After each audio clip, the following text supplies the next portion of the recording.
Happening now, Ukrainian President Volodymyr Zelensky just held a high-level meeting with U.S. Secretary of State Antony Blinken and Secretary of Defense Lloyd Austin. Thank you for joining us for Fox 13 News at 6. I'm Jamie Tompkins. We're waiting to hear more on what happened during today's meeting.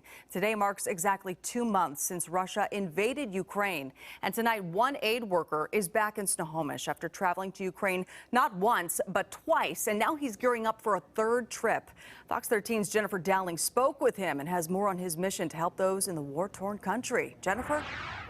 Good evening. Jerry O'Reilly was there for about a month, and he says he's seen the horrors of war firsthand. He says he feels blessed to play a small role in helping to uplift those scarred by more than 30 days of bombing and other tragedies. This is very emotional to interact with people that had been basically locked in their house for 30 days. Jerry O'Reilly worked with volunteer groups like Vital Solutions and Word of Life in Ukraine, sometimes traveling to the front lines to help those in places liberated by Ukrainian troops. You know, weren't sure when all the bombing was taking place, if their house was going to get hit, weren't sure if the nearest tank was going to park in the middle of their living room. Jerry says one of the first stops was Trostyanets, close to the Russian border. You know, the first day we went there, we probably distributed about 20 tons of food, and when we left, there was still probably like 200 people waiting to get food that had not got food yet.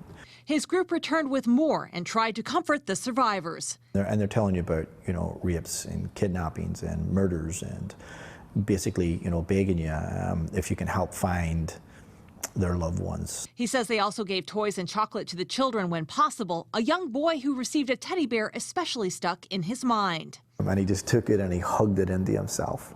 And it was like the only gift he had ever been given.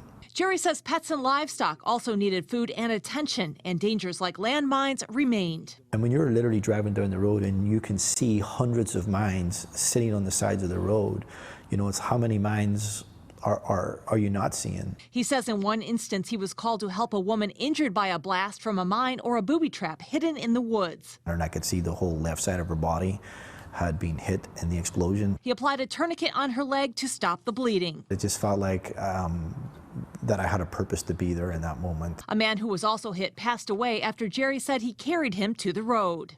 It's like something you'd watch on a movie, like the sheer destruction.